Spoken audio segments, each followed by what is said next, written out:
Ihanda ang bulsa dahil ayon sa LTFRB, malaki ang tsansang pagbigyan ng petisyong dagdag pasahe ng mga transport group kung magkano ang nais nilang dagdag pasahe. Alamin sa pagtutok ni Jonathan Andal.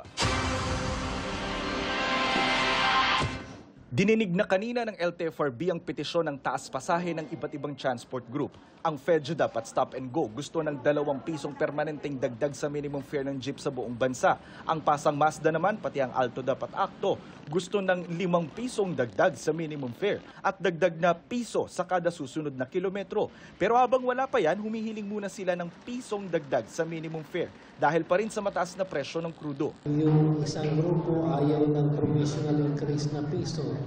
Gusto lang nila yung permanent increase na 2 piso, narinig ko ninyo. Yung isa gusto ng provisional increase na piso, pero NCR lang ho. So antayin ho namin yung kanilang mga ibibigay pang mga dokumento bago ho namin madesisyonan to. Sa Martes, October 3, itinakda ang susunod na pagdinig. Magbibigay ba o hindi? Ang inclination ng board is, of course, in favor of the transport groups. Pero ang issue magkano, we will have to differ, at least rely or take guidance from NEDA. Sa ngayon, habang mataas pa rin ang presyo ng diesel, sa ayuda o fuel subsidy umaasa ang mga tsuper. Ang problema, 3 linggo na matapos ilunsad ang ayuda, may mga tsuper pa rin daw na hindi pa nakatatanggap nito. Kami sa PM Jeepney, out of 51, 10 pa lang ang may laman ng fuel subsidy. Sabihin nyo, Land Bank, ano ba ang problema? Bakit nade-delay ang pasok ng fuel subsidy nyo sa mga card na yan? Yan, just as simple as that.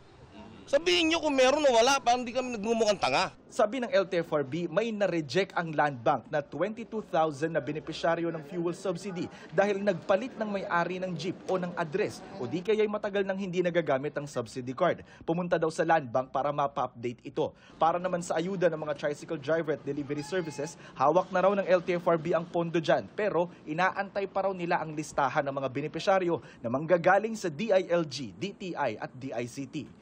Para sa GMA Integrated News, Jonathan Andal, nakatutok 24 oras. Mga kapuso, samahan nyo kaming tumutok 24 oras. Bisitahin at mag-subscribe sa GMA Integrated News sa YouTube. Sa mga kapuso abroad, bisitahin ang GMA Pinoy TV at www.gmanews.tv.